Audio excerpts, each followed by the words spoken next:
graça e a paz para os irmãos, os amados que estarão ouvindo essa mensagem. E que Deus possa falar ao teu coração nessa tarde. Que o Espírito Santo possa penetrar dentro da tua alma, do teu entendimento, e fazer compreender as maravilhas e as grandezas do Senhor. Vamos orar a Deus. Senhor, fala conosco, Pai, através da tua palavra. Faça-nos entender e compreender qual seja a boa e perfeita vontade de Deus para as nossas vidas, Senhor. Que nessa noite, Deus, o teu Santo Espírito, Senhor, nos leva ao entendimento, Pai, as maravilhas e a compreensão da tua glória, Senhor. Dá-nos entendimento, Pai. Fala conosco, Pai, em nome de Jesus. Nós vemos, querido, a chamada do apóstolo Paulo, outrora Saulo, depois chamado grande apóstolo Paulo. E nós vemos nesse texto, no capítulo 9, no verso 15, e ele diz assim, ele recebeu cartas para prender as pessoas em Damasco, e a Bíblia nos fala, quando Ananias ouviu falar do apóstolo Paulo, de Saulo, melhor dizendo, ele temeu, mas o Senhor diz aqui no verso 15, disse-lhe, porém, o Senhor, vai, porque este para mim um vaso escolhido, para levar o meu nome diante dos gentios e dos reis dos filhos de Israel, e eu lhe mostrarei o quanto deve padecer pelo meu nome. O apóstolo Paulo, querido, ele teve um encontro ali a caminho de Damasco com o próprio Cristo. A Bíblia nos fala que o apóstolo Paulo, ele não viveu como os apóstolos, não comeu, não ceiou com Jesus. Teve um momento que os apóstolos queriam rejeitá-lo porque ele não tinha visto Jesus. Mas a palavra nos diz, querido, que Jesus ele veio ao caminho de Damasco como um abortivo. E a palavra nos diz que ele caiu. E aí ele perdeu as suas vistas. É interessante, querido, nós entendermos o propósito de Deus na nossa vida. Nós temos que entender o que Deus tem para nós. O plano de Deus na nossa vida. E eu louvo a Deus, querido, porque o Senhor, Ele tem um trajeto para nós, como teve na vida desses homens de Deus, como na vida de Jeremias, que foi escolhido por Deus, ainda criança. E Deus falou, tu vai levar a minha palavra para reis, para os grandes da terra, e tu colocarei a minha vara nas suas mãos. Nós vemos, querido, na palavra do Senhor, Deus escolhendo José. Nós olhando a história de José, parece uma coisa tão triste, injustiçado, mas havia todo um propósito de Deus na vida de José. Porque se José, querido, ele não fosse parar no Egito, toda a terra ia perecer de fome. Quando Deus deu um sonho para Faraó sobre as espigas magras, as espigas magras, secas, e as espigas gordas, e as vacas gordas e as vacas magras. E Daniel teve a interpretação que seriam 7 anos de fome, 7 anos de vacas gordas e 7 anos de escassez, de fome na terra. Se Deus não tivesse enviado José para abençoar a terra nesses 7 anos de fartura e dado sabedoria, a terra tem perecido. Porque nós vemos que ali, não só o povo ali, a circunvizinhos, todos os povos da terra vinham até José. Porque José tinha mantimento bastante armazenado nesses 7 anos. E a vida de José foi uma vida de sofrimento, no princípio do seu chamado. Ele foi tentado pela mulher de Potifar, e ele foi jogado no calabouço, mas em todo o tempo Deus era com ele, em todo momento Deus prosperou em tudo. E aqui nós vemos, querido, esse texto do apóstolo Paulo, grande apóstolo Paulo, um homem que foi escolhido por Deus para levar o evangelho. Talvez, querido, a vida do escolhido Deus muitas vezes torna ela difícil, porque muitas das vezes nós temos nossos desejos, mas a Bíblia nos diz que Deus nos chamou para viver os teus projetos, os teus planos. E o apóstolo Paulo, nas cartas, ele reputou como perda todas as coisas para ter o conhecimento de Cristo Jesus. Chegou diante de reis, diante de Festo e tantos outros, Agripa, e ele deu testemunho de Jesus. E a Bíblia nos fala, querido, quando o apóstolo Paulo ele ia ser levado de barco para Roma, e ele disse: nenhum dos que estão aqui irão perecer, porque ele falou, não era para nem a embarcação ter saído, mas ele tinha convicção da sua chamada.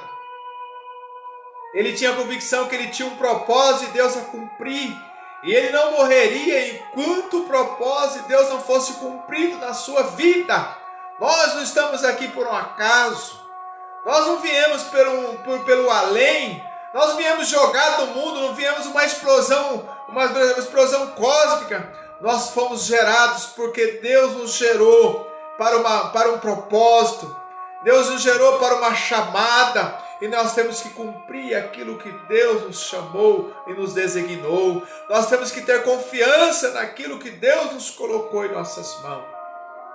Mas vai ter momentos difíceis, vamos ter tribulações, vamos ter angústia, às vezes vamos sofrer angústias na nossa carne, por causa do que? Muitas das vezes nós vamos querer se desviar do propósito, muitas das vezes vamos se esquecer daquilo que Deus brotou em nosso ser, e muitas vezes nos vêm as tribulações para nos fazer de volta para o propósito.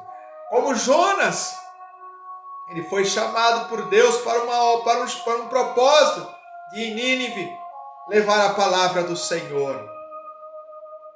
Mas os moradores de Tarsis, de Nínive, melhor dizendo, eram homens terríveis, homens que tinham perseguido o povo de Israel, tinham torturado o povo de Israel, segundo a história.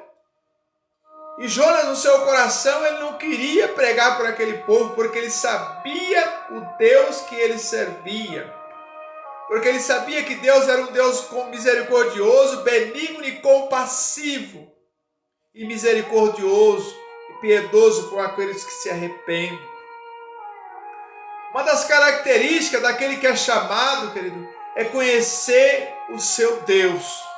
É conhecer para aquilo que Deus te chamou. Uma das coisas que Jonas ele me chama a atenção é que ele conhecia uma das peculiaridades de Deus, que era o amor, um dos atributos de Deus, a sua misericórdia. E quando Jonas foi em Nínive, ele pregou para aquele povo, e o povo se arrependeu. Se vestiram de sacos, colocaram seus animais, e houve um grande arrependimento. Mas o profeta se indignou porque ele queria que Deus destruísse aquele povo. Mas Deus mais uma vez mostrou, querido, que nós temos que fazer a vontade de Deus não como nós queremos, mas como Ele quer, e se sujeitar ao propósito dEle e do jeito que Ele quer. E o propósito de Deus para aquele povo, querido, era que aquele povo se arrependesse. E veio à tona que isso aconteceu. E Jonas, indignado, disse que ele pediu a morte para Deus. É muito lindo esse texto. Num dia nasceu uma boboreira e Deus enviou ali um bicho, e ali mordeu aquela boboreira e ela morreu, e o sol pegou na cabeça de Jonas, e Jonas pediu a morte para Deus, angustiado. Mas havia um propósito de Deus. Deus conhecia o coração daquele povo. Deus conhecia o coração do rei. E Deus tinha um plano de salvação. Nós fomos escolhidos por Deus.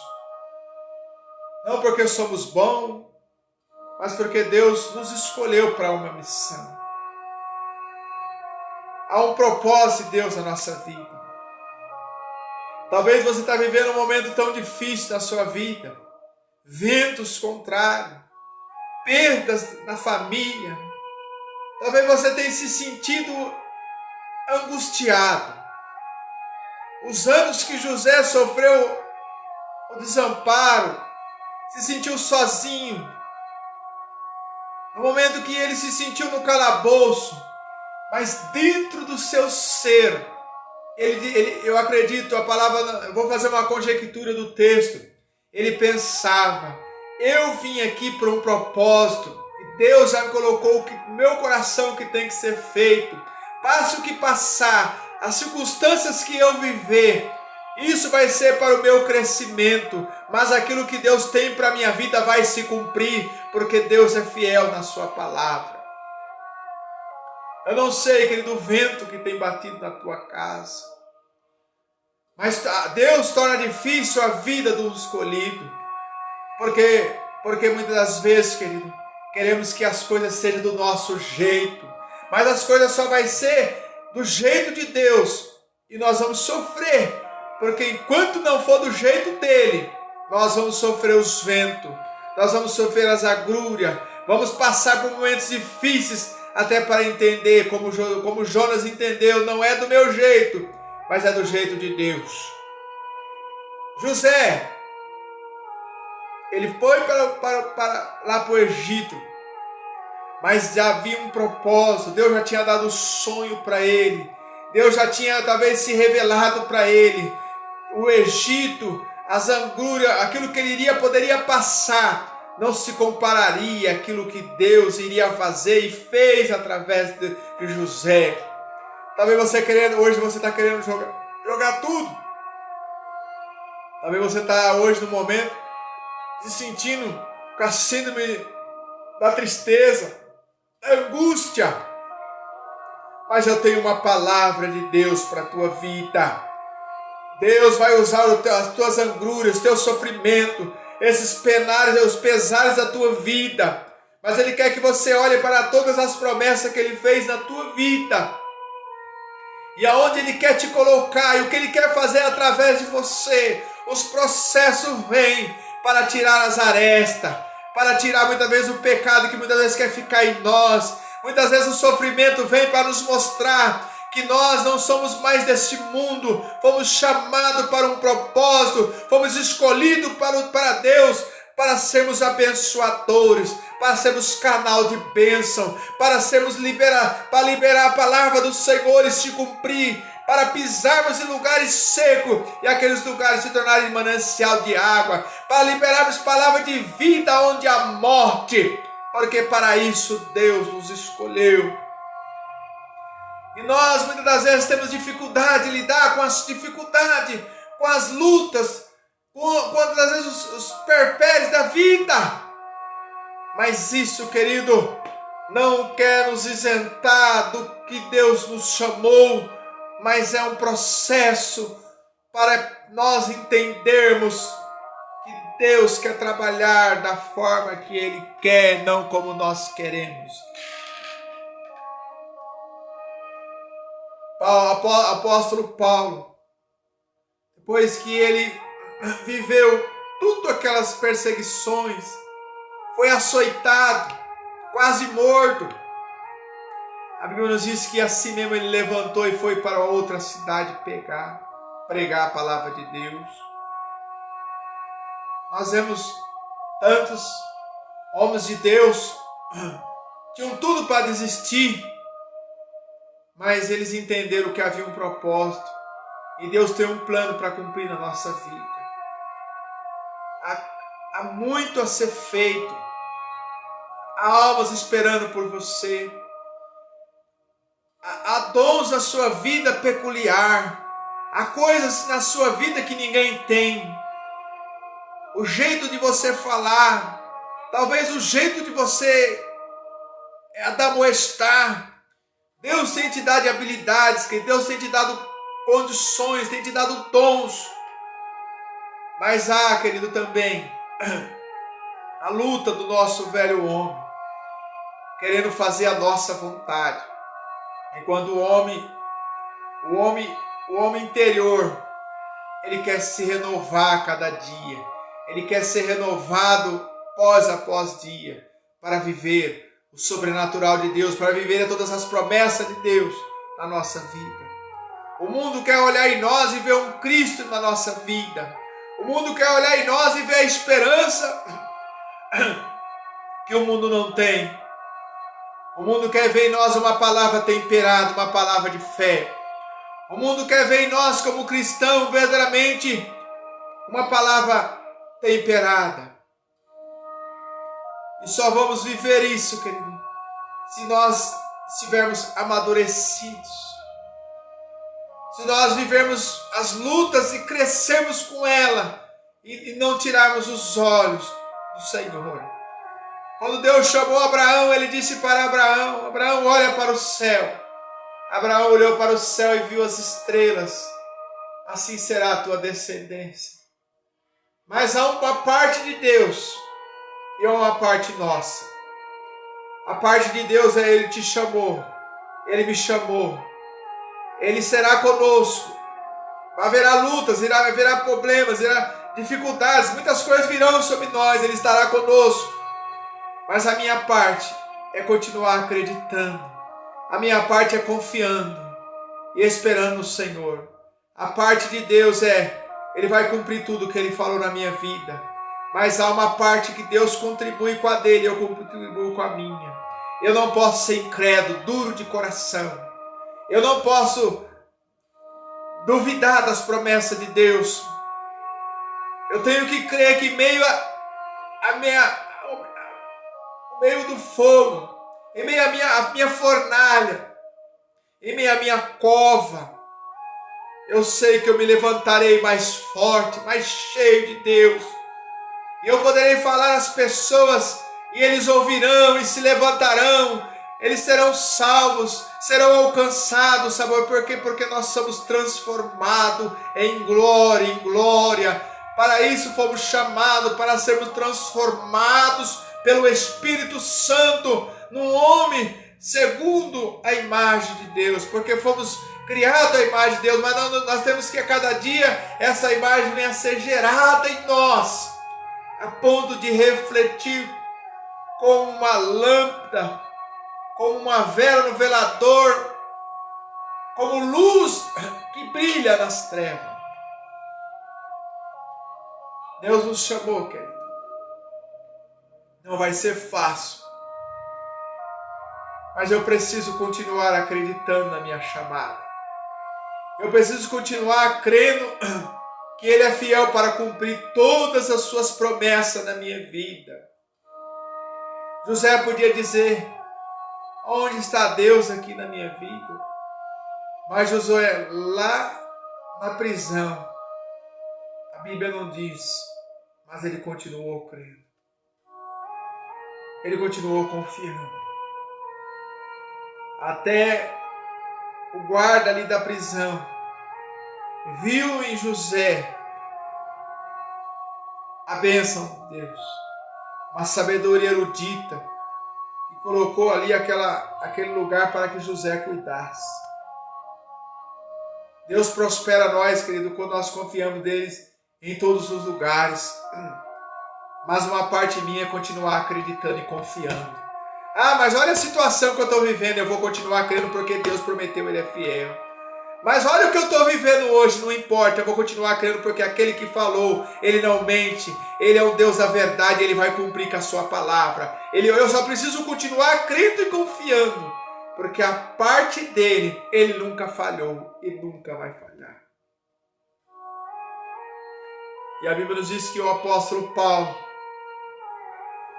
segundo as cartas aos Coríntios, ele falou: eu reputei como perda todas as coisas para ter o conhecimento de Deus. É tremendo, querido, o que Deus faz nas nossas vidas. Eu entrego essa palavra a você nessa noite.